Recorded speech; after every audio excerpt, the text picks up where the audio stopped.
What's up, everybody? Duval King Jacob out here in his house, or just Jacob Click, got many names, many monikers. We out here, baby. Welcome to Dream Journal Bromance Edition.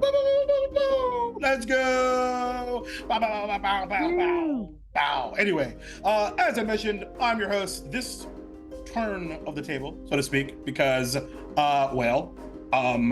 I guess you could say Danny interviewed me, so I felt like it was my turn to do the interviewing. And I was like, who do I wanna talk to? The guy I talked to the most out of fucking everybody on the cast, which is one Lee Goldberg. Lee, say hello to the people. Hello to the people. I'm Lee Goldberg at Goldberg337 on the internet. Tonight I'll be your druid. Sorry. Wait. I'm caught up in our normal intro. No. Hey everybody, it's my turn. And you're downplaying it. When first it was decided that Jacob was going to be the host, and then they said, who do you want to interview? And just immediately in all caps, Lee. And it was funny because I was about there was to no type, decision. I was about to type, ooh, me. You're adorable. Which is why you're here, man. That's why we're here. Happy to chat with you. Also, a quick shout out to Damien, who's on the ones and twos, and making sure that we all look very, very pretty and looking great. Shout out to Wanold in chat, who's in my actual home game. Oh, what? Juan is Wanold. In there. Wanold. I see. Yeah. Hello, Wanold. And Wanold, good to have you. Glad you're here.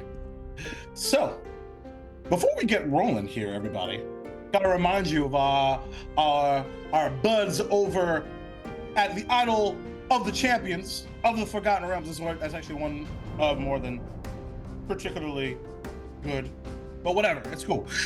So if you didn't know, Idol Champions, that ridiculously super fun, chill, like literally, like I don't know if you can even like have something more chill game where you can just like sort of chill and like hang out with some of the wonderful D&D luminaries like Minsk and Penelope of the Hope Lavelle fame, and one day probably Kudatar and David, because they're like really fucking cool and they belong there. I'm just saying, like I don't know, I don't make rules, but you know what I do make? That what's it called? That like the chef code? What do they call it? The thingy that we have to give away. I knew there was a reason I normally did these. Yeah, I'm way better. You get an Electrum chest. Anyway, you get an Electrum chest. Because here's the thing, I don't know what Electrum is anyway. I know gold, I know silver, I know platinum, I know copper. Electrum, never heard of her. Anyway, they're the pennies of D&D. Which is really funny because shouldn't that be in the copy? Anyway, it literally doesn't matter. But you know what does matter, everyone? Bloom, you can segue. What is that Electrum chest code, everyone? It is Curd Cork Yar. You love to see it. Curd Cork Yar. Well done, everyone. Okay, so we've got lots of questions for one Lee Goldberg, aka David. We're going to start because, again, this is the Bromance edition after all. So I have a really important question, Lee Goldberg. When was it that you fell in love with me? I mean, every session, once we sign into Zoom, that day all over again. No, I mean, it was quick. It was really quick. I just, during our session 0, and the fact that it kind of was like, we were trying to figure out this little bit of, how do we bond our characters a little bit. Indeed. And it was to make a present for your husband. Indeed. And that was just, and it was just like that just idea of being so unique and different to what it's like, oh, then we battled at this, and that was like we made a present for this dude's husband. This like super wholesome thing for this weird lizard looking dude, as your wife so lovingly says about Kotatar. And then we just we're just on such a similar wavelength, and we both really love thinking about how our characters think and things like that. So it was fast and it was hard. It's wicked hard. I tend to agree. And what's really interesting is I'm definitely a person that like when I connect with someone, I latch on very, very quickly, and I feel exactly the same way. It felt pretty instant. What's really interesting is something we've all talked about, I think, is like when we did that session 0 for this show that was supposed to be 7 episodes or 6 episodes, whatever it was. And I remember in the moment, like as we were all talking about stuff, and I was just like, uh-oh, I should not have moved my schedule for this, because this is gonna be forever. And here we are, a year and some change later, which is a perfect segue, because Lee Goldberg, do you remember the very first Twitter DM that you sent me? Oh, I bet you're about to tell. I was like about to jump into my DM and like scroll down, and I was like, I feel But you gotta like scroll part so much because we talk so often. after every session we do this thing called feelings, stars, and wishes. And then immediately after we do our kind of check-ins with each other, Jacob and I jump on to Twitter and like we're just DMing each other. Yep, till like 4 o'clock in the morning Eastern time, because I'm a maniac. I will tell you, it was February 4th, 2023, 11:42 p.m. Eastern time. And it was, and I quote, "Hey, comma, busy?" Question mark. And what followed is you wanted to ask/talk about the pancake that you made for me that is now in our lovely intro. And it was very sweet because you were very concerned, and you were a little on the worried side, and it was of course fucking awesome, and I really love it. And I thought, because I was like, I wonder, because I scrolled up yesterday and I was like, oh my god, that is so adorable. That's the first fucking message that you sent me. And yeah. and it's just been back and forth of ridiculousness ever since. I forgot the first time we stayed up together until 4 o'clock in the morning Eastern time, but it was not via Twitter. It was literally on a Zoom call. Everybody else left and we're like, you want to hang out? Because I think I said something all the times like that session was like way too good, and I just like, I'm not ready to go to bed. And you're like, well, I'm here. So you want to like hang out and stuff? And that was when our best friend status locked in. Correct. That is true. That is very, very, very true. And your Final Fantasy 9 boss. Oh boy, yes. And that's around right around the time where I met your virtually /internet-y /Twitch chat, your lovely son, and told him to go to bed. And that's when him and I's friendship started and stuff. So check it out. I have to interrupt because it's like, right. I know that I'm not interviewing you, but now it's my turn to this story. Okay. Yeah. Right. So Miles loves, I'll put my Twitch and I'll put it onto the TV, and he'll always say hi to Jacob and like try to talk to him. And I'm like, I'll explain it, like, when you can talk to him, but I have to send the message and then he'll talk back. And it was like, I got to get him to bed. Do you want to like just, give him a little something to help him go to bed? And so Jacob proceeded to tell the longest bedtime story that was so far above the head of at the time, 3.5-year-old.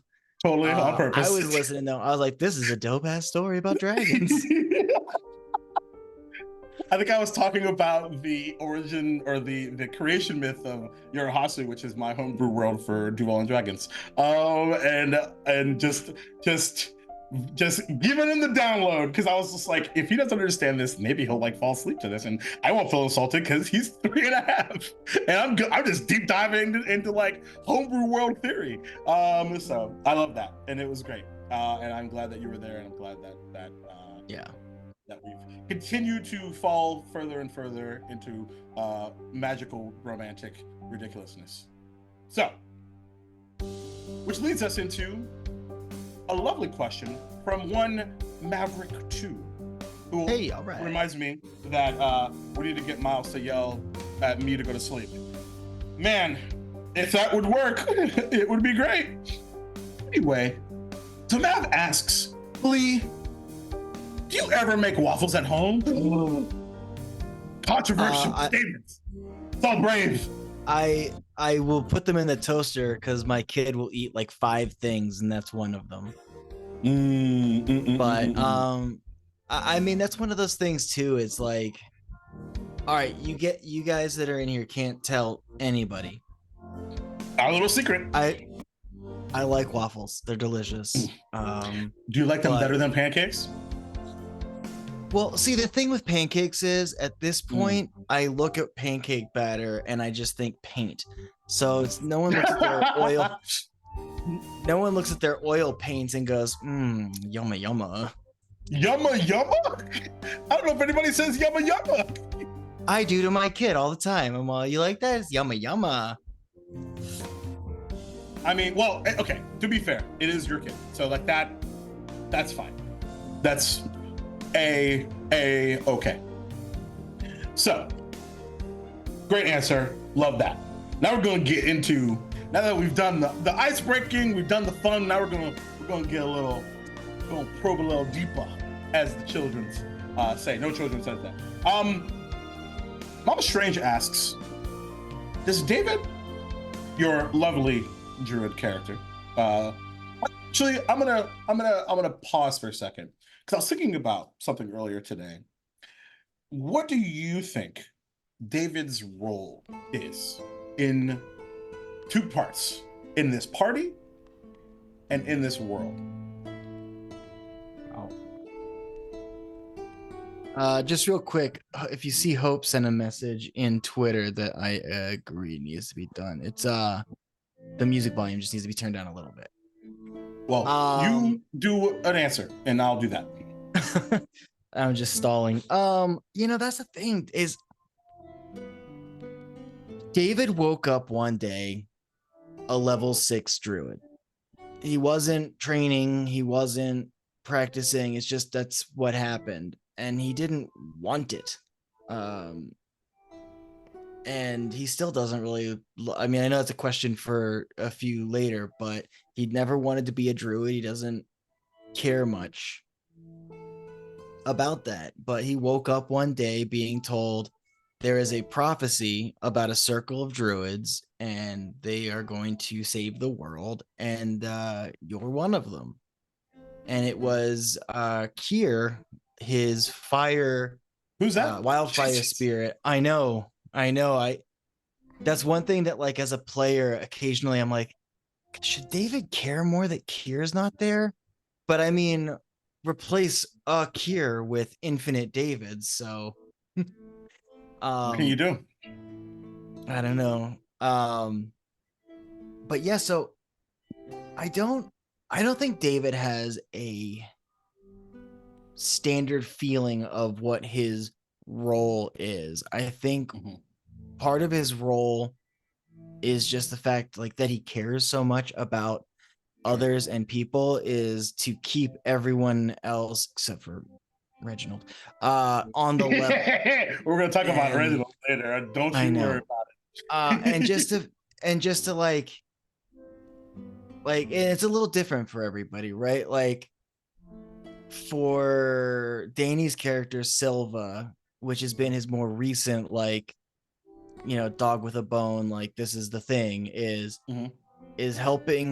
partly helping her find her magic and how to connect with it, but more of it is being able to accept herself for who she is, that she's good enough, that she's enough. I think with Nira it's different because he's Nira's biggest fan, right? Like the real loose backstory I had that kind of tied us together, I think, was that he just heard her playing once when he was doing, because like before he met this party, he was being sent by Kier to like part-time adventure with all these different groups to learn whatever lesson. This is the first time he's stuck with a group. Right. But he just heard Nira play, and it was just like there was something about it. The broken instrument sounding beautiful kind of thing was just Nira's kind of, I guess, AF. Yeah, and I guess maybe it made him kind of feel like, because he didn't feel enough as like what he was supposed to be, or as an adventurer. But I guess Nira showed him with the broken instrument and making like all of her instruments are like broken, and I believe and then just that it can sound to David wonderful. So there's that, and then Kozitar, he just wants to help him find a rest, like a rest of himself, give himself a break from himself. Jacob or Kozitar, I can't tell the difference sometimes. I hope you can. No, I definitely can't. Kozitar's going through it. Kozitar is definitely going through it. It's really weird and then to play. Then just in the world. Sorry, I just because I know I'm tangenting. That's fine. In the world, I don't think he feels like he has a place in there particularly. That's why he grew to love Limbo so much. Sure. Is everything was so bizarre and made no sense, which to him made total sense. Which is so interesting, right? Because like, I mean, yeah, like one of my favorite, like, because one of the fun things about playing Kozitar is like Kozitar doesn't know that he's funny sometimes, like when he's just deadpan talking about like fiery rain, like it's just like, this is how it is here, and everyone's like, well, literally everywhere else it doesn't do that, dude, and it's like so much safer, this regular ass rain. So I kind of love that. Actually, what's funny about your segueing or your tangent is it feeds into one of Mama Strange's questions, actually, which is, you mentioned Silva and Nira. David seems to seek, this is what Mama Strange says, David seems to seek out Silva more than Nira these days. How is the relationship changing? Well, I guess if you had asked me that prior to the last episode, the answer would have been different. But I'll keep it. I will keep it to prior to the last episode in case someone hasn't seen it. But you know, with Nira projects confidence and power, and you know, she just like, sorry, I'm laughing at April. Yeah, I saw it too. She just projects this air of like confidence and things like that. So it's not that he's leaning more towards Silva, it's that Silva needs more. It feels like there's like a need for and I mean, it's so funny, I check in with Danny constantly of like, sure, hey, if for any reason you don't like, this is not something you want for Silva, or you feel like David is doing too much. I think I even made a code. Oh yeah, I said, just say in game, I could go for some chai, and I will know. I'll know. Well, just that way it could be seamless. I'll know too much. David needs to just. And I think I'm doing a good job. Like, I'm not being pushy with it, but it's becoming more and more apparent that a push is needed. And I mean, earmuffs, Damien, her best friend knows so little about her that it just seems like it's jarring sometimes. It's its own like active trauma. It's so weird. Like, I'm sitting there like, oh my God. It's like, you're the most adept magician I know. I'm like, you're the most agile person I know. What? you're the cheeriest person I know. Like, oh, dude, so good. So funny. For April, when we did the dreams and we got to see behind the mask kind of thing. Mm-hmm. A lot of reveals, I think, for everybody. Because the thing is, David is not an amazing character on paper, but he does have a 20 in wisdom and a 20 in intelligence. So he is smart and empathetic. So he understands the people. So I think part of it is April. Oh yeah, that. Don't worry about that. Everything's don't worry about it. What dream? We don't have no dreams. But I think one thing that's gonna definitely kind of mess with David too is that he didn't see it. You know, I mean, he sees so much of like what's going on with characters and even behind, you know, like the micro expressions, the tells, the behind it all. But you know, That insight. charismatic bard keeps it hidden pretty good. Yeah. Yep. Kobold life. No, I love that. I think that's really really good insight for sure. Level So 20 wisdom. 20 wisdom, got 20 wisdom, got wisdom. I'm still gonna roll ones. That's totally fine. Mama Strange goes on to ask, because actually real quick, but part of the reason I brought it up is I think that like David is the heart of the party, but I'm curious if David knows that or David thinks that. It's actually a weird thing for you to think about on your own, right? It's one of those like I was saying to somebody earlier today, and I was like, you don't say that you're an expert. People tell you that you're an expert because of like the outer like thing. So I guess it's kind of weird to even consider yourself the heart of the party, but like I don't think it's even close. What does Lee think?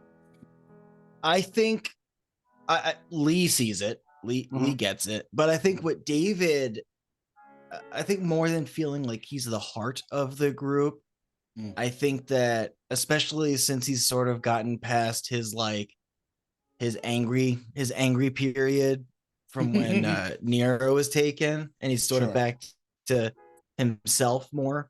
Oh, I guess himself with what's going on currently. But I know. But I think he sees himself as the not the humanity, but like he helps to kind of keep us on this side of like overdoing it. Like instead of like, oh, just pure, we got to get the Nightmare King, we got to kill this thing, we got to do this. Like, okay, yes, but this person right here is hurt and could use help, you know? Or like when he was like trying to get Reginald to like stop and help clean up the mess that he made, and right, you know, that kind of stuff. When you say overdoing it, what do you mean? Like when like, because I think what's interesting about that statement is like where did you see where we were going? We were shifting one way and then we went another way. Like the one that comes to mind is like, hold on, like hold on, let's, before we go right into vampires, let's go figure out this situation first. Like comes to mind, but I don't know if anything else pops to mind. And I think that's it's less about overdoing it and more about like, you know, in the spectrum of like do nothing and do like just dive head first into the conscience. Thank you, Mama Strange. That's probably a little totally more accurate. But instead of like just diving into like, all right, next thing, like Dave is like, we just went through one of the hardest moments in Kotatar's life. We need to slow down a bit, catch our breath, so that we're not just like diving into like another person's trauma to you know, like, I mean, if we just go head first into Vampire Town, like, because Lee wants to go vampires big time. Yeah, you don't know. But he doesn't feel like San is emotionally ready to take on that task. Like, one of the things that he wants to kind of help do is help San Leon feel like he can walk into instead of dive, jump, like close his eyes and swing, like, you know, just have the confidence to know that when he comes in, he's coming with like leverage, not being on his back foot the whole time. Yeah, for sure. Mav, and by the way, everyone, feel free to jump in with questions and stuff like that, and I'll kind of pull in as it makes sense. I kind of got a list of things here in a Google Doc here, but I love the idea of like, and Mama Strange answering IMO at least mostly correctly, you know, about sacrificing themselves for the group. I think I recognize a lot of that probably is in a half jokey manner. Like I think it's a little bit more nuanced than that. Because I was like, Konota's probably the first character I've come to terms with that I've played in a while, where like I was like, cool, if I don't make it out of this arc alive, I'm totally fine with that. Like it would feel complete. Like I would like if some shit were to go down in that way. But I don't know if, even though I would argue David's probably more self-sacrificial, eyes notwithstanding, than Konotar is. But what is that? What is, you know, does that kind of strike a chord with you at all? That sacrificial piece? It's okay if no. Because it was at the end of the session. Yeah. And because it seemed so like dramatic to like be like, here, take my eye and like, I'll carve it out for you. Yeah. It was more of a measured thought than it seemed like. And that like that as like, even as Lee, I was sort of like, what the hell? Like why is there this much pushback right Why is now? everyone, it's not your eye, what's everybody doing? Yeah. and I think part of it too is David I'm sorry. You go. was willing to lose an eye. Like that's fine. Like it's an eye to make a decision for ourselves for the first time since we signed the paperwork with Alseta. It was a decision they could make. Yeah. And so it didn't seem like it was like that out of left field. And so there's that. And then it's just like part of it too is he had this feeling like, okay, I lose my eye. If I got to get that eye back, I've got Nira. If someone's going to pull something out of a hat, yeah, he's going to be fine. Yeah. And he just wanted to move forward Totally. and get like once he heard about this armor, this possible information of the first war that happened, like it's wild. Yeah, for sure. Cool.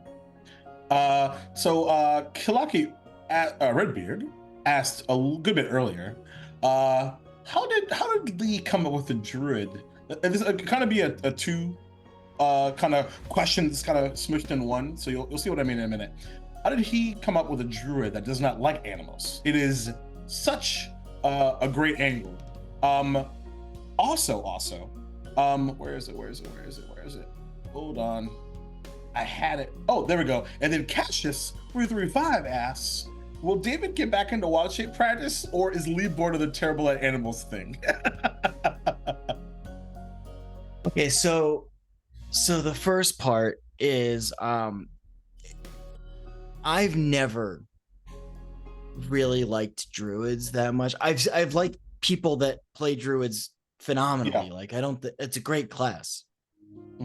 But so much of the stuff you see with druids, so much of like when you think of it, is the trope of loving nature and loving animals and things like that. Rangers and too, so I was just like, I want to turn that on its head. I want it to be someone who's like, he lives in nature. He's a gnome that lives in like a little tree house, but he knows survival. He knows nature enough to survive. He doesn't care about the thoughts and feelings of the trees, and animals are kind of gross. Yeah, when you said it, so that got a really big belly laugh out of me because that was so funny. So I wanted to kind of find like, how would someone who was forced to be a druid and an adventurer in the beginning, how would they take ownership of that power? And especially with the decision to go Circle of Stars, you know, it is for sure druid spells. I'm not trying to be like, Hope, can I use this magic spell that's a wizard? Like it's he is taking this power and becoming not a druid with it. Sure. Because he sees himself closer to like a cleric. Totally. So there's that. And then with the animal shape, well, there's kind of three answers. One, my first it was the wildfire spirit, and then now it is my astral form, or whatever it's called. Starry form. Starry form, of course. Yep. Starry Circle of Stars drew, and I couldn't think starry form. But anyway, with that, it's like it is a finite currency to use the wild shape ability to do those. So if I turn into an animal badly, I'm wasting that. Yeah. I mean, I made an octopus so we could do water stuff, but you know, and it's awesome that Hope called it out, because it's so true. David would have no effing clue how aquatic life breathes underwater. There's just no way, and he has to build that within himself, you know. And so I guess that goes more into the animal shaping stuff too. Is I have recently learned the name of the thing that Lee have of aphantasia, and I can't really see things in my mind. I can't close my eyes and picture images. I can get glimpses and things like that, but nothing that's like there. So if someone was just like, hey, draw a so perfect animal that it can breathe, run, do all these things, you know, it would look weird. It would look so weird. And I decided to give David less understanding than I have, so it's even worse. So that's why it's like he like kind of gets what the shape of the animal is, and then everything else is just like fleshy gnome body, like, you know, is like it's never like, oh yeah, he looks like a bird. No, he looks like David breaking his bones into bird shape. And then it's also just a matter of, it's like David can be intense and serious and things like that. So when in a really blindsiding way, honestly, when I occasionally do just this slapstick, ridiculous, everything about it is just like obtuse animal shape, it lands a lot better if it's very infrequent. That's fair. Because let's be honest, we're still thinking about Konatar, hop on. Konatar, hop on. I was traumatized. But here's the thing: you spend a month. David spends a month in limbo. Is it? Does he not spend time on the animal stuff because he's not like? He's got intelligence of 20, so he has to know that this shit's weird. Like, is it just bigger fish to fry? He just doesn't care even a little bit about animals. Like, he's like, horses are fast. I know that if I'm a horse, I'm a little faster. Like, yeah, it doesn't matter that the muscle is exposed and it looks gross. Who cares? Yeah, like, that's fair. Function over form. Yeah, I fucking love that. I love that a lot. Damn, that was a great detailed answer. Let's see, where do I want to go next? Let's switch gears a little bit. Once again, another Mama Strange question.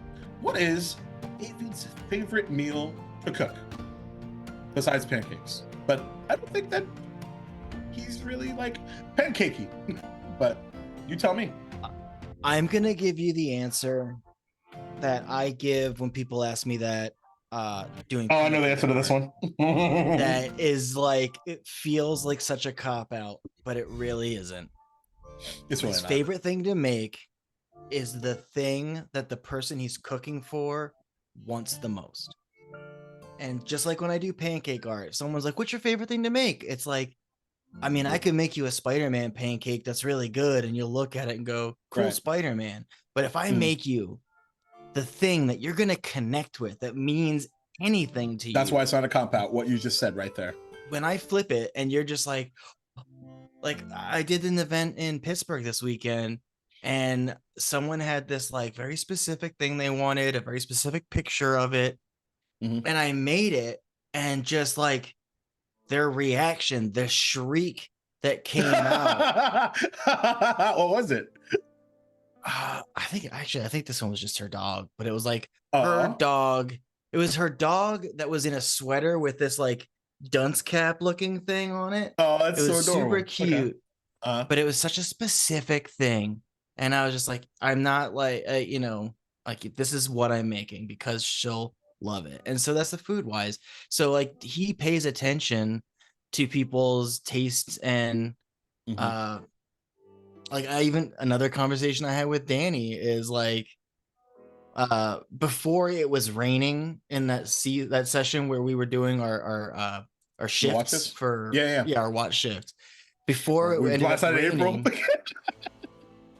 I had planned to have David wake up early and make like an omelet with like mushrooms and very earthy herbs and things like that and a cup of chai because I know that because I had realized that they wouldn't want something like sugary sweet and decadent. They would just want something that is like savory and and good. And I was gonna have that be the introduction to like break the ice to talk about do you want magic? Do you even like it? Any of that. Right. Yeah, makes sense. Makes sense. So that's his favorite meal to cook. What's his favorite meal to eat?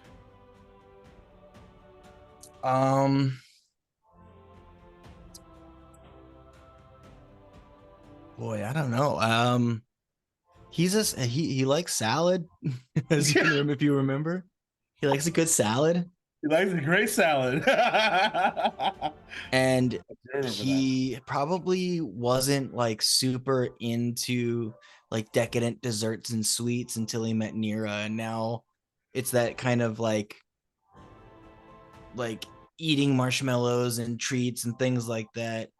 Just the sense memory of the times spent with Nira in pure joy have made him like sweets and desserts a lot more. Sure. I love that. Yeah, Mama Strange, eat those plants. Those plants don't deserve life. They deserve to be in here. Let me speak to them first. Let them talk to me. No. Cassius asked a little bit earlier about, this is pretty specific, around like a class that David dislikes more than Druid, or maybe it's more like a profession, because like class in canon D&D is a little weird, but nobility. That makes sense. I remember being like, oh shit, David's a fucking rebel. Like, all right, cool, that's interesting. Well, I mean, it's more, he hadn't been around a lot of nobles until Reginald. But if that's an example of how and it's not even just like who Reginald is, it's not that, it's if he is a product of the standards of nobility, and he's probably the best of them, then they're pretty trash. Then everyone else above him or better than him is probably fucking awful sauce. Yeah, that makes sense. Yeah, April, listen to the screaming. I'm like about to eat a salad. Be all, hey, Kotatar, use a spell slot to tell me how they feel. They're dead. You ate them. They screamed a lot. It was very, very uncomfortable for me. So speaking of Reginald, I believe this is also a Mama Strange question. If David had the option to encourage Reginald to leave the party, would he? And I'm wondering if when are we asking this question? that's why I'm providing that, because I think my opinion is there's a different answer, like say 4 or 5 games ago, than there is today. I was just about to say, you were gonna be like, you would maybe gonna go back a little farther and be like, how about since we've been where we are right now? Right. Yeah. I think at some points earlier on, it would be, I just want this guy gone. Yep. Then it became he's a liability to the party. Then it became he's going to get himself killed. But in recent, which resolves its own situation, I suppose. in recent times, like Reginald is at his best when we're in combat. Totally. And David, I mean, I even like it's hard to bring up because it's like I know that Reginald's on this like quest to be a leader, and David's just kind of like, brother, I want to unburden you. Yeah. You don't have to lead. You're not running a town. You're not this. You could be. You don't have to do that. An exceptional teammate. You just need to listen more than you speak, and you need to take in what you hear, and not say like, that's a very good point you just made. Here's what we're gonna do. The opposite. But but I mean, when we're in combat, he moves thoughtfully. He strategically protects. He protects smartly. You know, like it's not just like, oh, I'm gonna push you out of the way and go into this swinging pendulum axe. But like the shifting spaces, knowing other people's strengths and weaknesses only happens in the heat of it. Right. But when he thinks about it, right, like it's like if you have him list everyone's strengths and weaknesses while he's in combat, he'll probably nail most of them. But the minute he starts thinking about them, he'll fuck it up. It's really interesting. Yeah. He'll be like, I've noticed your April. An Evil David storyline would be amazing. Episode 1, since when we came back, was David's evil storyline. It was we were told we're going to be level 20 characters for this episode, and then it would be kind of like a dream sequencey thing, and everyone's like leveling their characters up and things like that. And mine was a different direction. Mine was that something happened after that fight that had tension with him and Kier. And so he stayed at level 6 druid because I didn't have him like erase his past, but he went full Echo Knight and basically controlled Kier as Kier was and made him into an echo of himself, of Kier's self, not even just David's self. It was really fun to play a strong character. I always made my dump stat. That rolled decently. I do think I rolled decently. Yeah. God, I missed that. Remember? I remember. I rolled so much better in the prologue, I think. It's a good question. I don't know. I have to go back and look. That's really interesting. I didn't think about that. That's funny. But yeah, so that would have been David's evil storyline. Nice. That's fucking awesome. I love that. We're gonna get into some questions from who is this? A Hope Lavelle? Never heard of him. I know her. Do you really? Who? Famed author Hope Lavelle. Oh, famed author of awesomeness, Hope Lavelle. Princess DM extraordinaire. Continues to lie to us about this as being their first time DMing, and we keep saying, nah, we don't buy it. I buy it. I believe her. I just think she's exceptionally talented. She's really good. I love this one so much. What does David really dream about at night?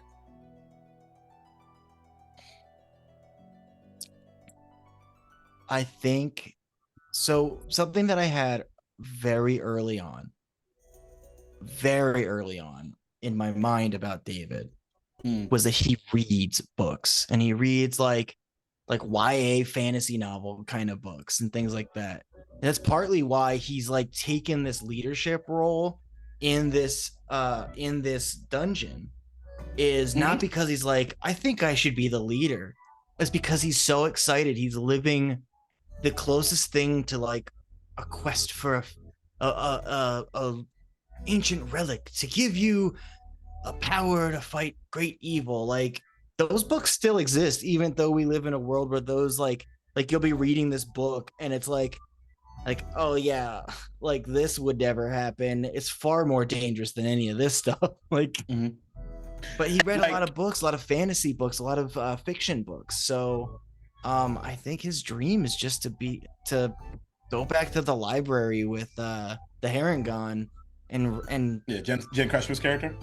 yeah, and the world around him wasn't crumbling and his friends Mm. were like the friends that his dreams for his friends, that has to happen before his true dream of just getting to retire and read books and listen to, you know, Mira's work. This is actually a great segue to one of my strangest questions, which was, does David ever want to go home? Which I think you answered. You're like, essentially, sure, but not before all this. Like, there are prerequisites, it sounds like. Is that fair to say? So I mean, it's like how much into it's like I don't want to go too into my backstory. My backstory, my backstory doesn't even exist. I created David for a one shot. Right. That's why I have a gnome named David. David the gnome, because I watched that cartoon when I was 5. And now I am David forever. And it's great. I love where he's gone. But all of it, like my backstory was woke up a level 6 druid, because that was what the one shot was, part of a prophecy. It has evolved for sure. Certainly. But yeah, so for him going back home, I won't go too far into it. Sure. But he wants to see his sister again badly. Sure. Yeah. The rest of his family, because his family's alive and fine and healthy and good. As far as you know. Hope wouldn't do that. No, but his family's just a good, nice family that just they live together in tree houses, just living, just being you know, a family and a community. And he'd be fine to go back and see them and things like that. But he's not like, oh, I want to return to my ancestral. He's just like ancestral grounds. Sure. I want to be close to a nice library. I appreciate that you feel like Hope wouldn't do that to you, but I'd also like to remind you that this is the same Hope that nearly obliterated the entire plane that my character lives in. So I think it's well within reason. I'm not DMing Hope constantly saying, I've given you the knife. Here is the knife. Please. I didn't do that often, just a few times. I only just gave permission a few times. Yeah. I can't believe you call me out in this way, sir. This is my show. No, I'm just kidding. But what I'm saying is, like, the only time I've ever talked to Hope about my family's backstory stuff really is to say, like, yeah, they're a good, nice family and they're peaceful people who stay out of any. So I'm sure that there's stuff going on, but it's not. Yeah. Yeah. And to be fair, Hope, you say you haven't gotten close to killing any of us. I would like to say the blowing us up with the Phoenix dying, you were close a few times. I almost died twice. Yeah. It turned me into a different kind of druid. Limbo trauma.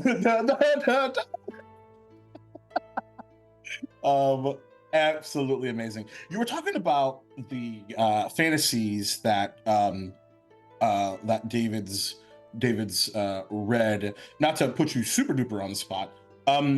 Does any like stories come to mind, or like any like pieces that you sort of like gravitate towards, like around like this is something that's in the back of his mind? Like obviously it's, you know, we're talking about improv here, so you don't have like a list of books sitting anywhere, but I'm curious if you've if not, totally cool.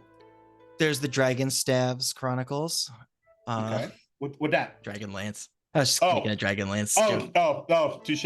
You know what? Honestly, what I think of mostly is name all books. Name all of them. I think on your shelves. One of the things that's connected him with what we're doing right now, right, is I think that like in this kind of a world, if you're writing fantasy books, you're not really just making stuff out of thin air, because like the history, the things that is like super impactful ancient history that there's only bits and pieces of, right? So I think that's why, like, when I've like David, I've asked Hope to roll history checks and things like that, because the things that he's read, if I roll really well, are very based on this. If I don't roll well, they're loosely based on yeah, totally. so they're all very loosely based because I roll like trash. Trash. But yeah, no, I mean, it really is like, I think it's historical fiction, like how this world would do that. So things sound familiar. Where we are right now, he has read about in the only way that someone who has little tidbits of what it's like but has never been there could write about it. Totally. So I think that's why he's just so like not like giddy like a child who's like, oh, I'm reliving my fantasies, but he's just like in it. He is like, let's go this way, let's do this. It's not because he wants the leadership role, but because he's like, he's actively participating in a book he's read. Sure. I'm kind of surprised at how much, right? I'm kind of surprised at how much the sort of leadership role has rotated. Like, it's been like almost everyone now, and except for like maybe Silva-ish, I guess. Maybe? Like, I mean, she'd be the best leader of us, but the irony is, if she wanted to, she'd be fucking great at it. Whoa, I'm the leader. But you could totally, I think it'd be pretty cool. On the flip side of dreams, another Hope question, has David's nightmare changed since the beginning? I'm trying to remember what his nightmare was. Oh man, it was bad. Yeah, I remember it being not great. I think it was being told he was like a failure and like they couldn't help anybody. I think that it would have a similar flavor, but that it would possibly have more to do with the wild experience he had going to the void and being infused with limbo, how it basically created the infinite Davids thing, which is like a total flavorful thing for how it's like how the magic's coming out. But I think that it's a rich vein to kind of pop into if we so desired. But it really is like this, like, what happens if he lost control in that kind of a thing, because he doesn't feel like he needs to control it all, but there are times where like with the detect thoughts kind of thing was such a fun experience to like, and I was just like, I'm going for this and making it canon, and I really hope no one's upset at me afterwards.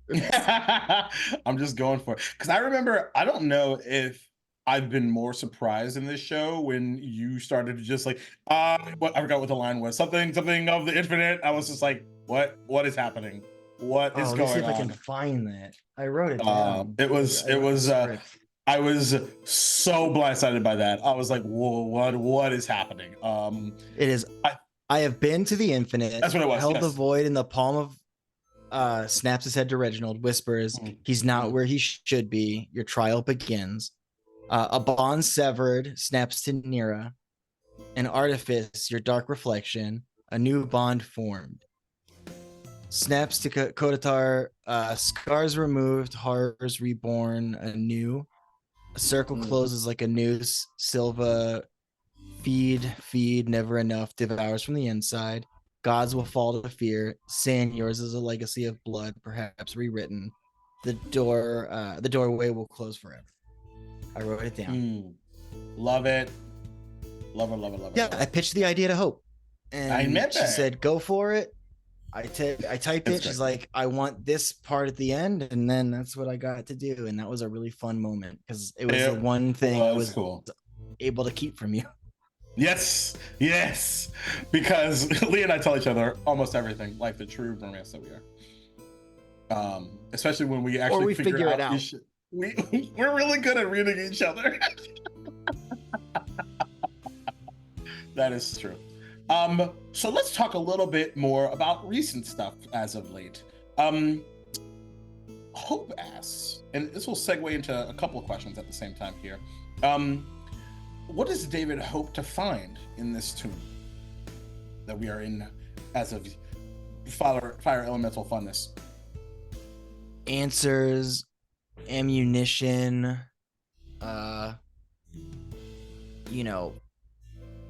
focus. And I think, I mean, he's not someone who can really wear armor, but Sure.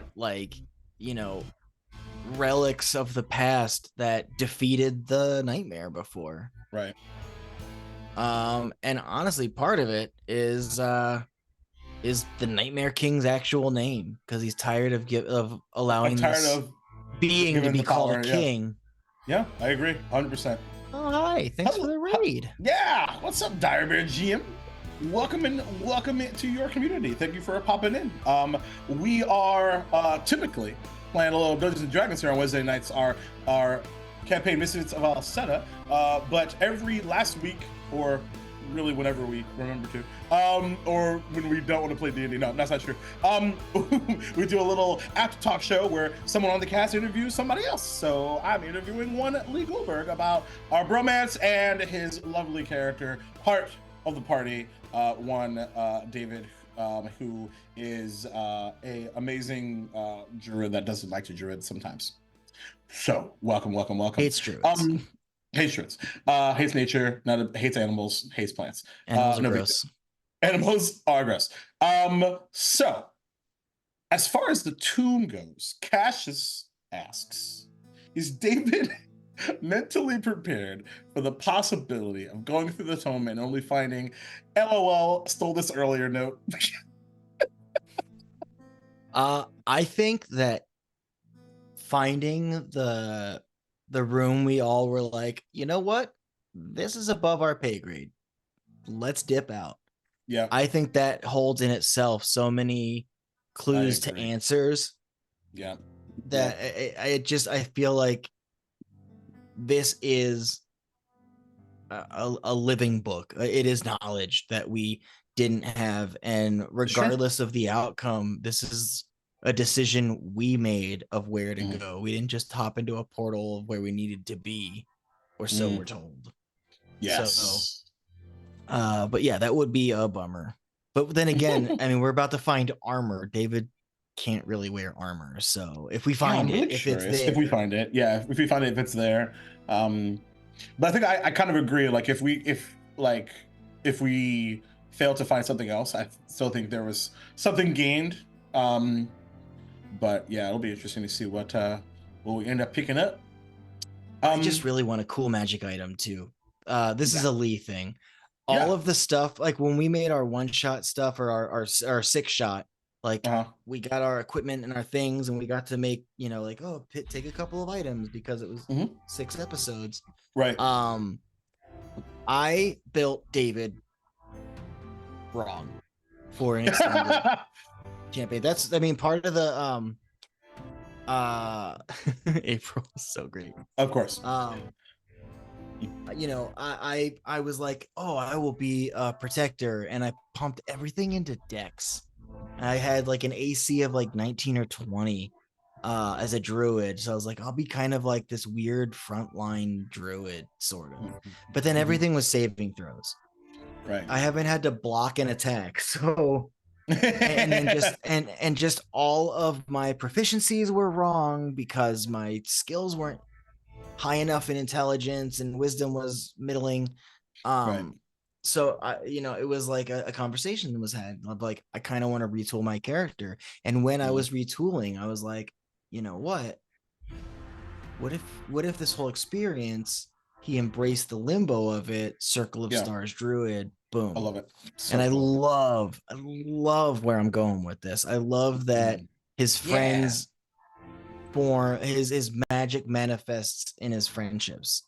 I love that so much. It's so sweet. It's really, really cool.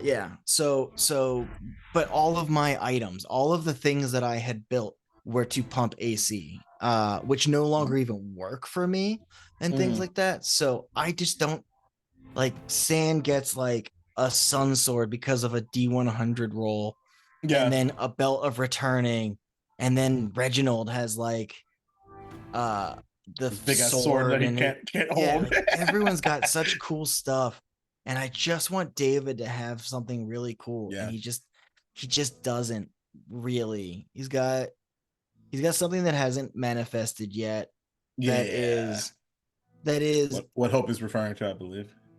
It is cool. It is a cool thing with a great story. Waiting to be evolved. Damn, you said it. It evolves. It evolves with leveling, and leveling takes a really long time. So the thing is, it will do the trick, and it's very cool. And I really, really like how it manifests and how it will be a part of his story. I love that.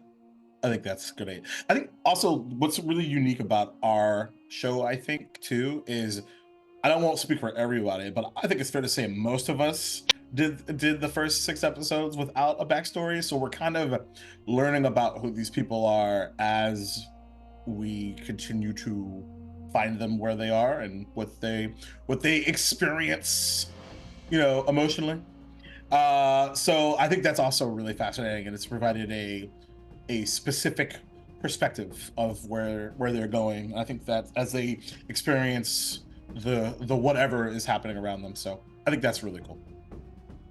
Yeah. Did you guys have a full backstory for this one? That makes sense though, considering you guys kind of had to be aligned in some capacity.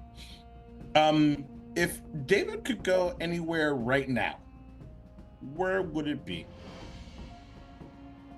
The library. The library. So just teleport, boom, right to the library. Partly, I want Nira to meet the Herringon because I think they would get along so well. Yes, I agree. I would watch a one shot of just them two. Honestly, that sounds so fun. And I just think there'd be a more focused and time to research. Totally. Yeah, because we're not on Where's Nira? Yeah, I think that sounds super fun, and also it helps that April and Jen are so talented. So that's. And awesome. I do know for a fact Jen would love to play again when it makes sense. Indeed. Totes and McGoats. So any other questions in yonder chat? Holla at your boy. So. Yes. One question that I had in mind for you, Lee, was actually a couple that come to mind, actually. What does, throughout this journey so far, what does Lee hope that he can get from David? Like, that could be a character trait, a moment, like, stuff like that.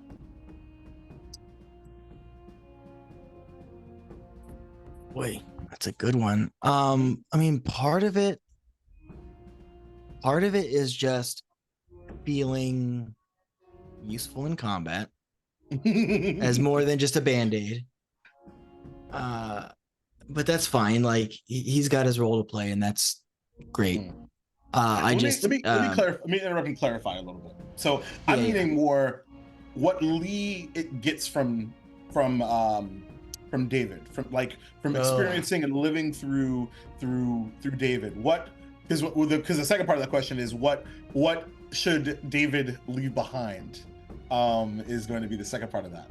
Damn. Okay. Oh yeah, I'm coming for you, dog. No kidding. I guess David has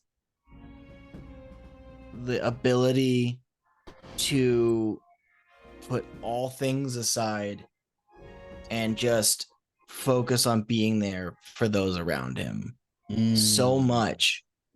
And because it's in a fantasy world, he doesn't have fiscal responsibilities and other responsibilities. So I would love to be able to feel that I could put more energy in expanding my circle and the kind of support that I can lend others. That's a great answer. Yeah, it's an answer I'll be thinking about. It's a question and answer I'll be thinking about for days. You're welcome.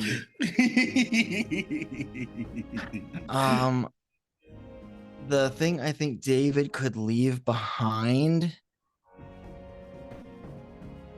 is the burden he feels from everyone telling him what he's supposed to be, and embrace. I mean, it's kind of what's happening now anyway, but because that's what preceded the campaign, right? Yeah, it was preceded the campaign and was a larger part earlier on. I would love to be able to find a good way in the story to touch upon, like, because the thing is, he was told, you are part of a prophecy of druids in this circle, and you need to become what you need to become to stop a great evil. And at this point, he has so hard walked away from it that he's unrecognizable as a druid at this point. Sure. The spirit that guided him has been gone since he got out of this cocoon. What does that even mean, right? What like, does that is mean? Kier gone? Is Kier somewhere else? Like, I'd love to be able to kind of have. I want that also. Kind of my wish for that is that it's not all just like, boom, the druid arc, but that it is something that like is a continual, like, we keep running into what, like, the ramifications in bursts, in pockets. Sure. No, great answer. Does he miss Kier?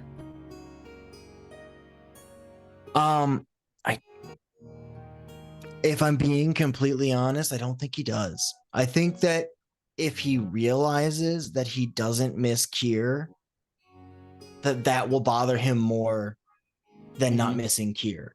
Because it's sort of the realization of, oh shit, I almost like forgot, like, that this was a important piece to the puzzle that is me, right? Like it's like out of sight, out of mind, which is pretty fascinating.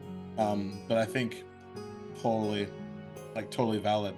He and Kier's relationship, it got into a really good, like, symbiosis. Like, they ended up working really well together. Sure, like David could rely on Kier and kind of have that command. Like, when he lost Kier in that one time, it affected him a lot more. But his eyes had been so opened in the experience that, and he doesn't feel like he needs Kier's protection anymore. He hadn't for a while.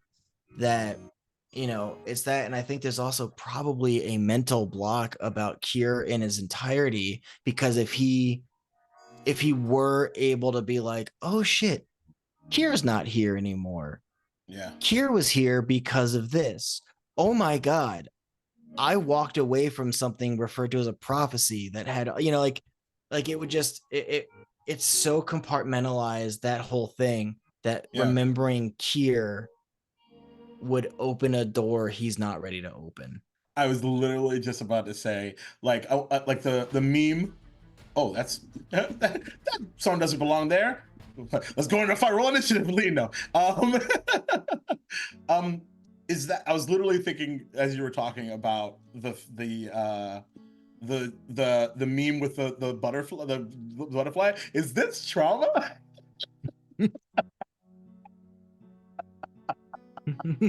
Just so bad. Kier and the prophecy butterfly. Yep. Exactly. No doubt about it. April's got a great question in there. Oh yeah, we got a couple up in here, but we're gonna go down the list a little bit. So Mav asks, is there a one shot that Lee wants to run? I have been putting together the ideas for a one shot. Interesting. I can't go a lot into it. It is kids on bikes. Oh, say less. And it is 100% a troll on my group of friends that I play Dungeons and Dragons with. Oh my god. I love that idea so much. Mm-hmm. Would we be playing ourselves? No. No. It would be in the world of Okay. Alseta, because we've talked about how when we do our one shots, we want it to be canon. You would play teenagers like you're supposed to, and kids on bikes. You would be playing teenagers going to see a bard perform. Oh, interesting. You know what immediately comes to mind? And this is like something we do not have to stick to. That kid that Kotar talked to about Anarchy is who I totally would want to play. You could do something like that. Yeah, that would work in this situation. Okay. The only caveat is all of you who are in it want to see this bard. Okay. Like you play however you want, but your goal is to see this bard you like. Would you see this bard? Yeah. Totally makes sense. Very cool. I love that. That sounds so fun. Mama Strange asks, what would your dream magic item be? Oh, I saw that question and was like, oh, let's go on. Yeah, but I don't. I think one of the things would be movement, like being able to get where he needs to be. So like, I miss teleportation. I really miss teleportation. Yeah. Being able to blink into where he's needed the most is a very important thing. Man, I miss it though. Actually, I kind of do. I don't know. I once built. I was playing a game. It didn't get off the ground, but I was playing a game where I decided I was gonna make my whole character's like mechanics based around having a immovable rod.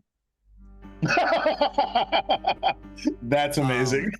And like the caveat, like the conversation I had with my DM, I was like, I'll take bare bones. I was like, I will quit this pro quo, but I would like to be able to have some kind of wrist device that I could push the button remotely. And it was a rogue that had he would have moved like Spider-Man. You know, like, throw the rod out, click it, swing, click it, like the new version of his Thorn Whip as of late. I mean, that's the thing. Thorn Whip is my kind of like. I wish Thorn Whip had more movement stuff, and I'm very glad that Hope has afforded me the ability to use Thorn Whip more like Vine Whip, so that if I'm doing something, you're a Bulbasaur. I'm not hurting. I'm not like cutting into you when I'm pulling you away. Right. Makes sense. I don't know. I want a piece of magical equipment that lets me that can be used, right? That has function, that is consistent, like your bow, right? It works for you. Nira's shockingly really well. It is, I think, which is really funny to me because like part of me wants a new bow. Yeah, like I won't say new, but like more powerful bow, but also like just the like because it's become so like part of his like abilities and things, like it would be tough. But that's just Hope being good at this thing.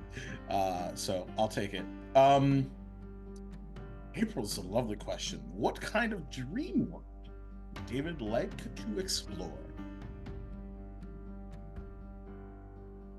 I think kind of it's one of those weird things when all you have access to are these wild, fantastic flavors.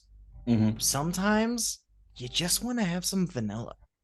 Yeah, Like, totally. I want to go to the Prime and do like he wants to do some like investigating a thing where um a god isn't gonna fall and like have a nightmare that Mm-hmm. turns the world into fire. Like, so I think that for David, his dream like thing is like A change something of that is pace. like tangible, Mm-hmm. you can hold in your hand, which is to an extent what we're doing right now, right? Like it's Yeah. we're not in a fire plane.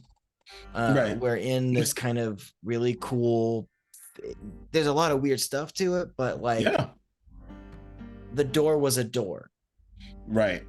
There was Right. magic to get through, but it was a door. Things like Yeah. that. Yeah. Yeah. I think that makes sense. I love that. I think that's really, really fascinating. I love it. Let's see. Damien asks the troll question of the night. Would the bromance survive if Lee revealed he was a Tennessee Titans fan? I don't like football. Thank God. If that like go Eagles, because I was born in I was born in Philadelphia. I don't really have any super great ties to Philadelphia that make me like, oh, Phillies, bro. Phillies, bro. Yeah, right. Phillies, bro. Then John, like, it's not even what Philly people sound like. That's amazing.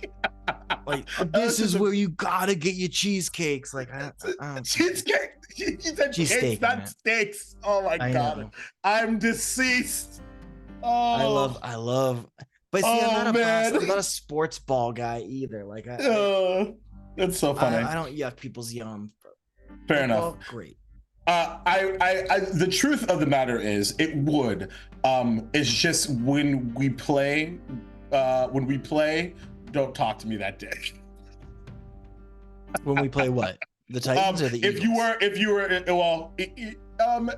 Eagles less so. But Titans especially, because they're in our division, and there's no, Demian knows, which is why you asked this question. There's no team I hate more in the National Football League than the Tennessee Titans. That stuff, like rivalry stuff, has just never been like. Yeah, you're like, whatever. I want everyone to have fun, right? The color of their jersey is different than the color of my guy's jerseys. Yes. April, troll me all you want. You would do it anyway. Continue, do your thing, do your worst. I ain't scared. So what if I made a pancake of you wearing a Tennessee Titans jersey? Could it survive that? That's a great segue. I'm gonna tell you a story about someone trolling me in that fashion, much worse than what you just offered. So, as everyone knows, well, not everyone, that's not fair. Many folks who know, I live in the Jacksonville, Florida, with Jacksonville Jaguars.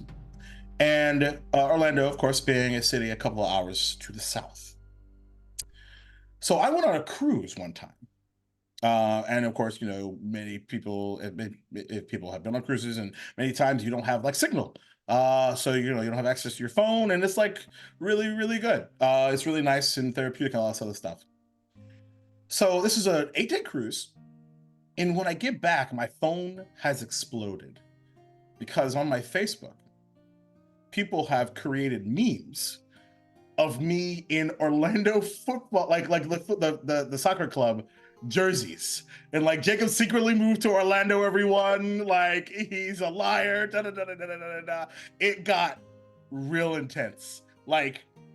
This was like 40 people were in on this thing. It got hooray cray, to the point where my father called me and was like, Jacob, are you moving to Orlando? Like, it got like really intense, like to the point where like I actually had people that like legit got mad at me and felt betrayed. It got real bad. So I had to, like, it was fun and stuff, but then I was like, okay guys, like this is getting really bad. Like, so I appreciate it, but like good God. I have really great friends, but they're asses, and I love them. April is fighting with fire, and I appreciate it. That's all I will say on the matter. So, one Lee Goldberg. we're gonna play a little word association time, okay? And you can go as detailed or as not detailed as you'd like. Car. The letter. No. We're gonna start with Alseta. Alseta. Obtuse. That is very nice of you. Obtuse indeed. The Nightmare King. Posturing. I think he's less than he claims, or they claim. And I know that there is power behind it, but I don't know why we give him the reverence. Because he's a for good or for ill. He's a fucking coward. I don't know. I'm not the one being asked. Anyway, Nira. Wonderful, brilliant, strong, deception, because she's deceiving. After this last episode, there's a deception in that. I think David feels like, why wouldn't she have at least confided in him? And I guess maybe that's also maybe why he didn't see it, is because he wouldn't have imagined that something as painful would that, like, he wouldn't be the person that she would keep it from. You know, everyone else makes sense, but yeah. No, I think that's totally fair. Oh yeah, Hope. We definitely take him seriously. I just think he's a little bitch. That's all. That's all. I just hate him in a great fun way. Oh yeah, no. He is threatening. He is terrifying. It's more that I think that there's more to his power than one person. I think that, that's I think is one of the things that David also has really harped on, is like, I agree. There's more than this person. Totally. Who are his allies? Who helped put the pieces in place? Right. It takes more than one man, air quotes, to get to whatever this is. So I think that's a pretty good insight. Where's the cult? Where is the cult? I want to destroy them. Anyway, San Leon.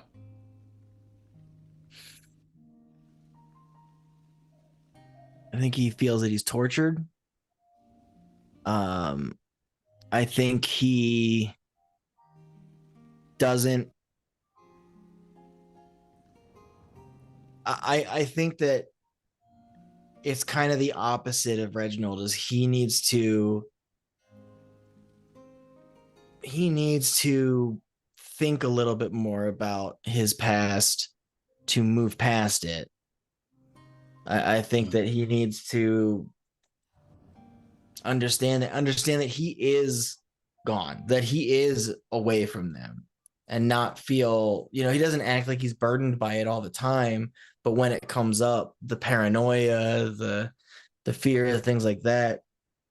And I think that fear and that paranoia is what makes wanting to address the vampires of it all like the furthest thing from David's mind, because he just thinks that it'll ruin present San Leon. It'll that he'll, when the time comes, that he might hesitate or freak out. Daniel DENOVA. What does David think of Daniel DENOVA? Sure. No. Lee. I think he is brilliant, very generous in his play. Um, I agree. yeah, it's like what I get with you is that you know Kotasar. Sometimes I wonder how expansive Daniel knowing San Leon is. And I think what makes that sometimes difficult is when you make a 400 plus year old character. Sure. Is what sticks. But I'll tell you this, when we've gotten lore drops and stories, the talent that is Daniel really fits that in. And I'd love to see that develop, like more than just like, you notice the sash he wears, like, no, because we don't see him, we don't physically see a sash, so it's like I would love to see those ripples, because when we get that backstory, it's just like, oh, that's cool, but it's a little bit less, oh, that's why this. Makes sense. I love that. Reginald Belagamba.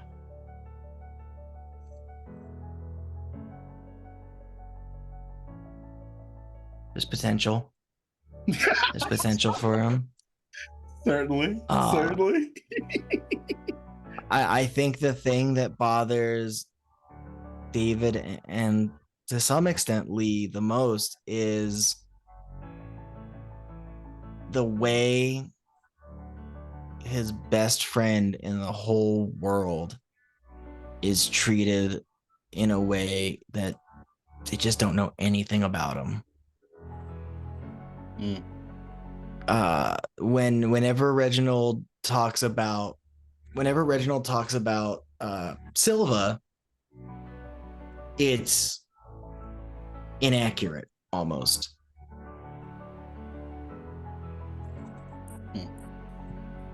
But in combat, you see the person that could be amazing out of combat. It's just out of combat, the Marquis de that comes back. The family comes back. In combat, it's the group. It's Reginald. Outside of, it's Belagamba. Sounds like a song, a Latino song. Belagamba. God damn it. Well, we did that. Someone mean that up for us. Or don't. Well said. Or don't. It's fine. It's totally cool. I'm cool with it either way. Damien. Generous, kind, thoughtful. I mean, none of this would be a thing without Damien holding a lot of it on his shoulder. Oh, what's up? Yeah. My earbud dropped. Oh. So I didn't know if I also did. Oh, no, you're good. But yeah, there's a lot of care and love that goes into the production and making it a thing that happens, you know. Very true.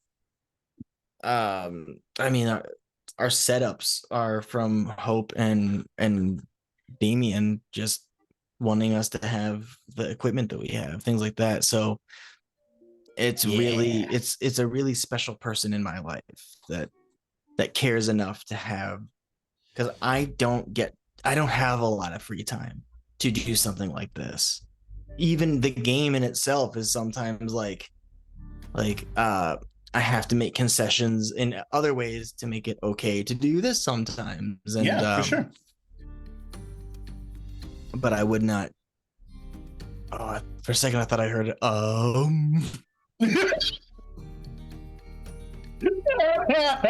Outstanding. Oh man. That's still so sweet. Yeah, you're busy guy, my man. But we're glad that you're here. Wouldn't be Misfits without you, my dude. No doubt about it. Oh yeah, there's some guy named Kotatar. Kotatar needs to get out of his own way.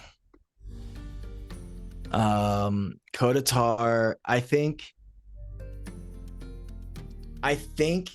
David is getting exhausted with Kotatar to some extent. Because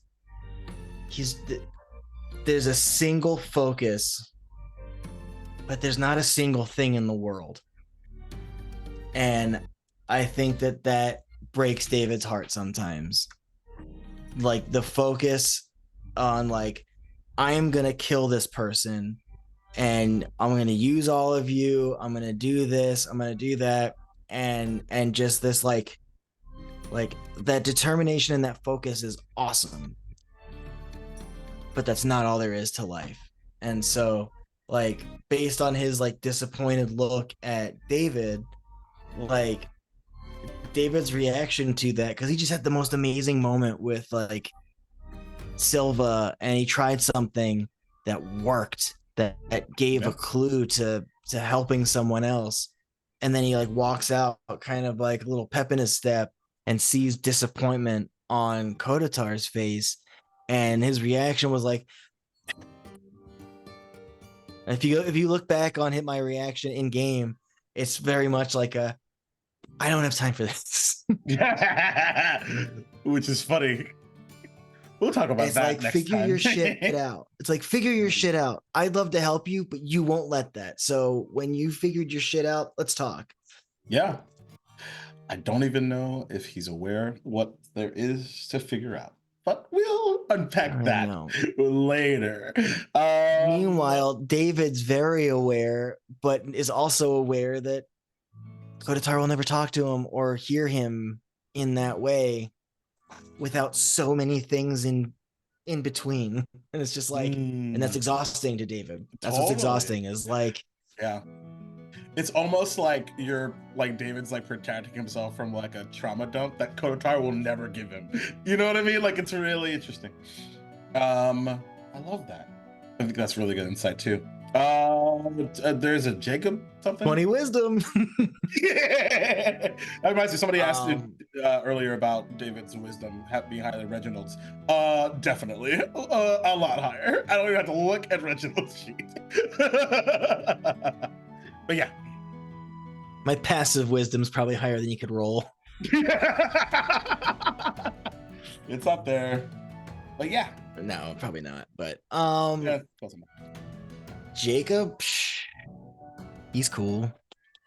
No, you have in such a short time become someone that has been like the equivalent of someone that's been in my life for all of my life.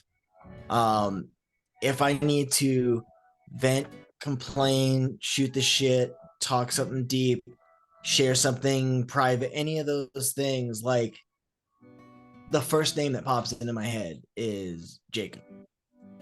Because I just, not only do I know that I could confide in you, but I know that your insights also come from a place of, Lee, you're amazing, you're the best, everyone should treat you in that way. And so like with that kind of mentality, you give practical advice as someone who thinks that way.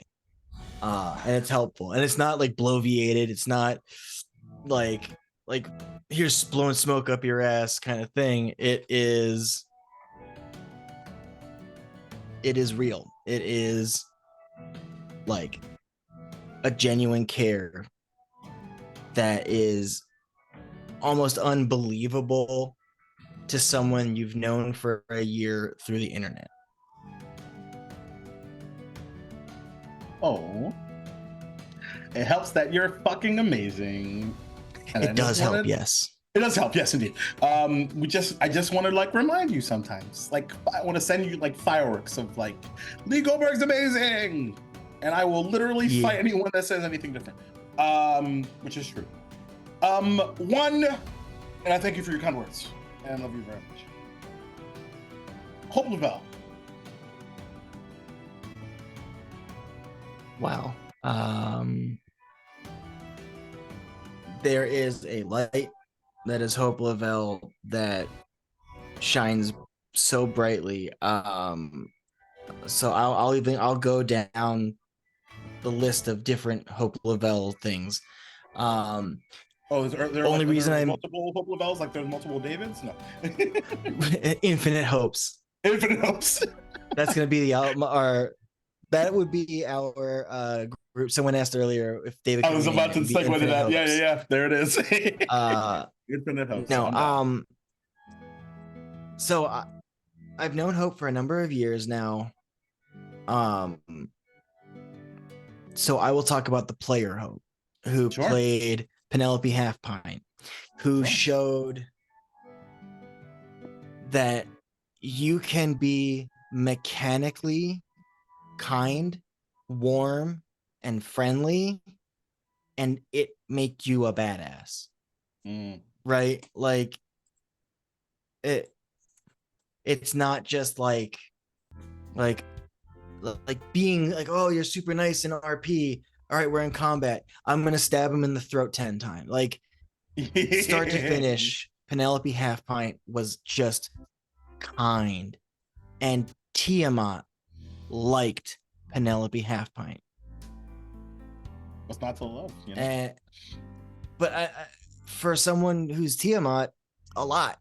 But it was like that thing. And so, I mean, and ever since I had my kid, I accidentally make really wholesome characters. Even my warlock with a dark patron, the warlock ended up being like, oh, you know what, man? I like you. This conquest stuff, I'm gonna help you succeed, and became like, it was my pancake art warlock, my Pact of the Griddle warlock that I made up. Yes. And it was the mage hand was persistent and in a glove that basically looked like a really crudely drawn hamburger helper. And it was just there and talked to him, and it was just like the patron was like, he dropped all of his other warlocks. And it was just like, so like, where to next, man? And so that was kind of fun to do, but it showed that just like wholesome's cool and awesome. Wholesome is cool in gameplay. And then when my kid was exceptionally young and sleeping really badly, and I like had to like hold him in a boppy pillow for him to stay asleep because he wouldn't sleep in his crib. Hope commissioned Daniel to do a piece of Penelope, and I was on Twitter.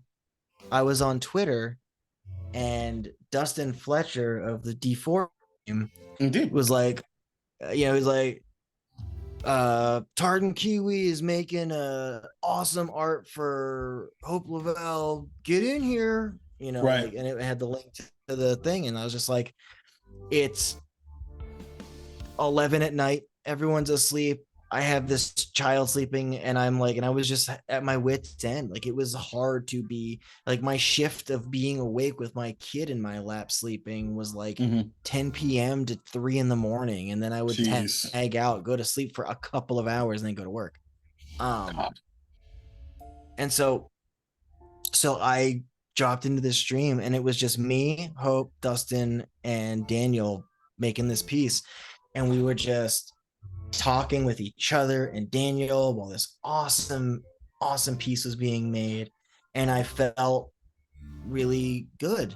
And I had been really depressing and really stressful and anxiety inducing, because the first baby I ever held was my own. I lived a life that was not conducive to being around a lot of my friends having kids and stuff. Like, I kept to myself. So I was just really, I felt really uplifted being in that group. And then Hope and I connected, bonded, and she was running her first one shot that she wrote and was going to DM, and it was her first time ever doing it. It was completely off stream. And good night, April. Love you, April. And she invited me to play, and it was a level 6 one shot. And so I created David for this one shot. And I'll tell you that David was a lot of fun to play because it was like a week after he had gotten his power. So like spells were being cast accidentally. David would shoot Scorching Ray, right? And he'd be like, I think I can do this one. Scorching Ray, and he'd shoot one out, and then Kier would be behind him and be like, let's shoot the other two. Yeah. that's a great choice. That's a great character choice right there. Yeah, I did it. It was like this really kind of cool, fun way. And it was like I made this character that was kind of unlikable because they always wanted to leave. Like that was just the concept, is I don't want to be here. So I was like, how can I make that person likable? And the way I did that is he was there, he had to be there, but he was so enamored and impressed with the abilities of the people he was with, right? So he wasn't just like the guy like, we gotta get out of here. Like he was there, he was with everybody, and he was just like more likable in that way. Yeah. So I created this character. It was so much fun to play. And then later on, Hope reached out to me that that she was doing another one shot that was gonna be for charity on stream for One Shot Revolver, also known as That's How We Roll.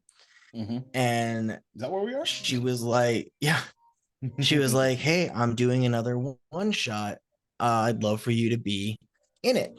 And I was like, awesome. And so what was huge for that too is I don't get asked to be in games much, or I've been in games because I pitched doing a pancake art like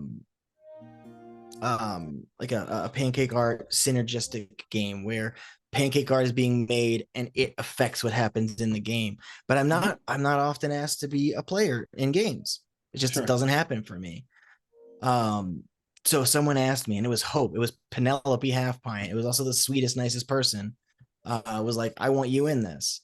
And so I was like, hell yeah. And she's like, it's gonna be level 6. And I go, sweet, I could bring David back. And she's like, I was kind of hoping you'd say that. So I got to play David again. Because when you make a one-shot character, you can fall in love with that character and then never get to play them again. Sometimes, yeah. And so, and I think that's a big part of why when we started this campaign, Hope was definitely trying to figure out what level it was. I think we were gonna start at 10 at one point for the 6 shot. That would have been great. No, it would have been a 6 episode finish. It would not have. I don't know, man. But yeah, so it was made in a way that David could be in a campaign, and that was such a cool gift that a one-shot character doesn't often get. Yeah. And then third Hope, we just become really good friends. We talk a lot. She knows that I am in her corner anytime, anywhere, and I know that also is reciprocated. So it's just, this game has produced some of the best friends I've ever had in my life, and I've known you all for just over a year. Dude, I feel so same. Cannot fucking believe it, the way it's manifested. But of course, can't forget one. We'll start with Silva first of all. David thinks that Silva is an exceptional person and is really sad that she can't see that. And she's in an adventuring group. She's somehow friends with Reginald, but like, of all the people there, he just wants to be like, you are enough. You're enough. Yep. You're not a burden. You don't need to be anyone other than who you've been trying to be lately. Smallville? I was gonna say, damn it. I was like, I know that song. Damn it. Great job. That was I'm just gonna put this here. I'm gonna lay this here. Yeah, exactly. That's like when we interviewed Greg Tito for when we were doing those things. One of my he and I both love Phil Collins, and so one of my questions was such a like word salad to ask such a simple question, but it was I think a total of 6 to 8 Phil Collins songs asked in question form. That is so extra. That's amazing. Amazing. And of course, Danny fucking Gage.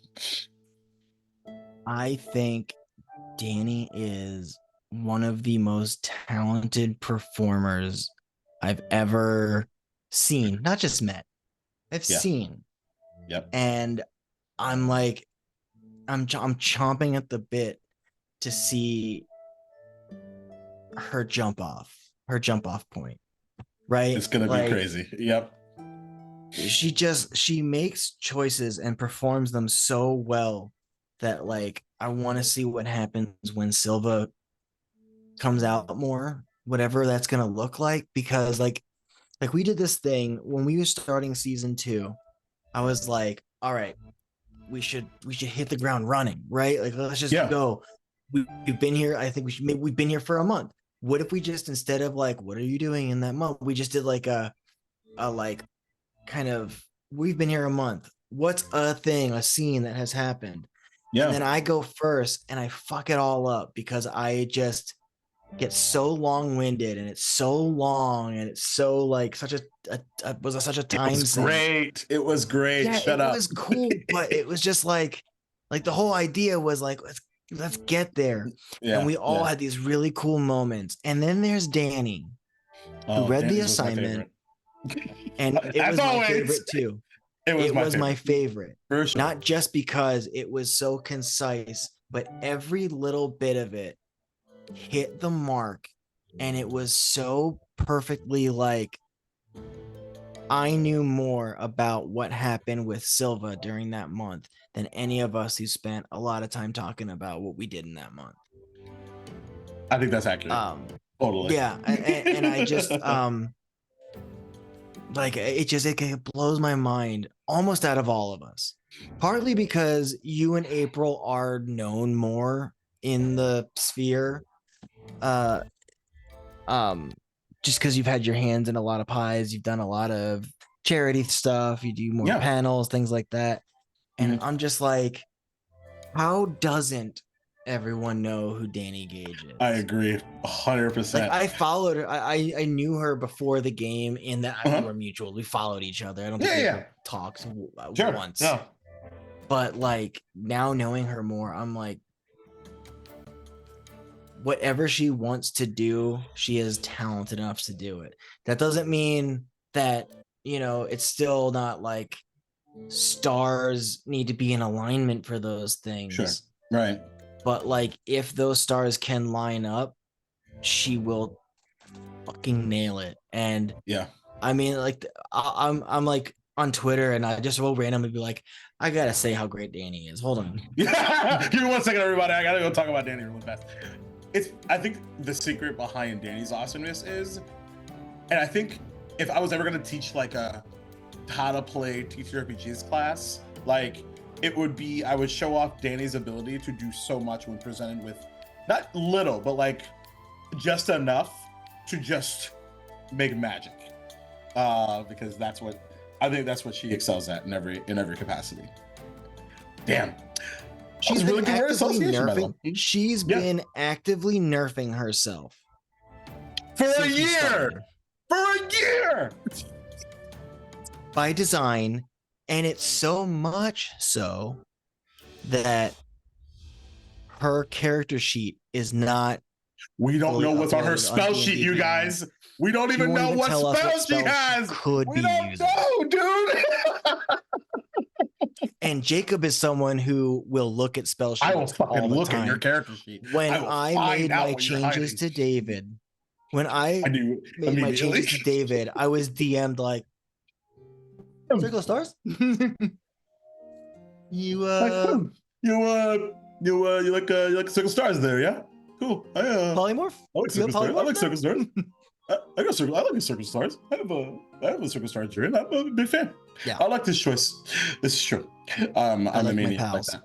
Aha! I think Woodhome, I appreciate your kind words. What we've unlocked, I think, which is really cool, is like that's the magic of TTRPGs, is it sort of up levels relationships, because it requires good tables, to be clear. It requires a level of trust and vulnerability, and we found that really early on, which is why I think we are a special group of people and a special group of friends, and with some special characters and a really cool story. Which is a segue into what I think will be my second to last question, unless anybody out there. I do have one more thing to say about Danny. We can do this all night about Danny. I'm notoriously take the worst notes. Like, I have had like a page out for notes, and I'll be like, "This king fucked up?" ? And that's it. That's 3 sessions. Right. Last episode. There you go. Yeah. I have it. I took notes. I wrote down word for word what Danny described that dream was like. Only Danny Gage could make me take notes in D&D. Hell yeah. Well said. Could not agree more. And the amount of times that April panics when Danny does anything is just delicious. So first of all, incredible job on this word association. You did really well, and I thought it was really nice and awesome and very you. So second to last question, unless anyone has any that they want to ask. What do you hope the folks at home take away from our story as it has been experienced so far, and hopes for the future? No pun intended. I mean, I think more than just the story overall is just the power that a good group of people can bring out in each other. Like, the memorable moments are because of our trust and our belief in what we're doing, and our guiding light that is hope in our game. Is just, there's that level of like trust, hope trusting us when to just like okay, I am opening up the sandbox. Mom and dad are around to make sure the kids don't run into oncoming traffic, but I trust my players to explore the space and explore the role play. I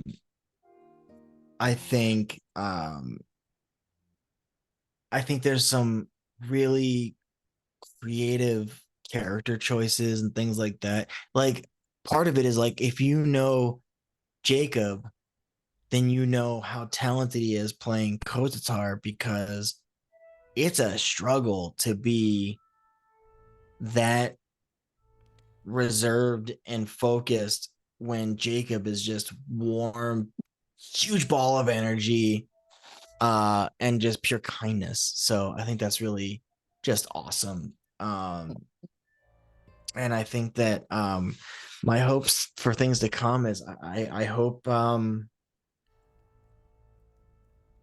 we get enough answers to make evidence-based decisions moving forward, to have goals that we want to achieve and an idea of how to achieve them. And I think we're on pace to start really doing that more. That is really well said. Last question. Where can the people find and support you, Lee Goldberg? What are you up to? I do pancake art. The difficulty with doing that kind of in the home office is it's a big process to mix and make batter to just be like, I feel like drawing a picture. Sure. So I'm sure we'll probably try to do some kind of cool pancake art thing on this channel at some point. But I mean, I'm a pancake artist for Dan Cakes is our company, DaneCakes.com. We travel all over. So it's just a real blast to take it easy, went home. Thanks for stopping in, stop for being here. Yeah. I'm at Goldberg337 on the social medias, pretty much across the board. And you could support me by I take pancake requests through Kofi if you want. Sure do. If you really wanted to commission something, I have that aphantasia. So if you give me a reference image and a what you want, what you really, really want, I'll figure it out and make some pancakes for y'all. Yeah. Hell yeah. And that information is also on my Twitter, I believe. You could find my information there. Yeah. And with that, I have been Jacob Plick, Duoki Jacob, all over the internet's your host with the most. Man, this is a fun. We said we were going to do the full 2 hours, and we did. I'm really happy about our that. host, who's the most? Oh, because I'm extra like that. Thank you, of course, for being here. Thank you for all the really, really, really good questions. How many more hours are Lee and Devo going to speak tonight? I mean, I do have to be at work at 5 a.m, so I will probably go to bed pretty soon. Yeah, if you didn't, 3 a.m. Eastern time at the very least, because that's the average. If we're being honest, you can find me on the socials at Duval King Jacob all over the places that you can find socials. And you can find me tomorrow on the Waffles Maple Syrup channel for Outcast.class at 8 p.m. Eastern time over there. And then of course on my other channel, the Amphitheater, where we play video games and TTRPGs over there, and be up over there on Tuesday for more Persona 3 Reload. And it's such a fun time. It's a good time. Such a fun time on Tuesdays. We have a good time. When my kid's watching his bullshit children's show stuff, I got an earbud in, and Jacob like playing his game on the side, and then I put him to bed and I watch for a while. It's such a good time. Let's go. We are gonna get out of here. Don't forget to, if you haven't, follow and do the things, all that good stuff. And we'll see you for some Fire Elemental awesomeness next week. With that, good night, everyone. Bye.